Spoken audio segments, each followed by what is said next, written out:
بسم اللہ الرحمن الرحیم۔ معدے کو ٹھنڈا کرنے والی غذائیں۔ نمبر 1، روزانہ کشمش کھانے کا معمول بنائیں۔ نمبر 2، تخم ملنگا روز پانی میں ڈال کر پئیں۔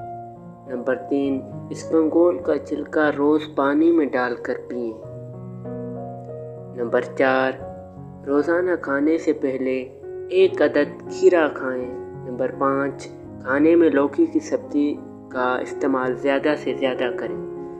نمبر 6، بکری کا دودھ استعمال کریں۔ نمبر 7، لسی کا استعمال کیا کریں۔ نمبر 8، ساگودانے کی کھیر پکا کر کھائیں۔ نمبر 9، بھنے ہوئے چنے کھائیں۔ نمبر 10، ستو کا شربت استعمال کریں۔ پیارے دوستو، مزید اس طرح کی ویڈیوز دیکھنے کے لیے ہمارے چینل کو سبسکرائب کریں اور بیل آئیکن کو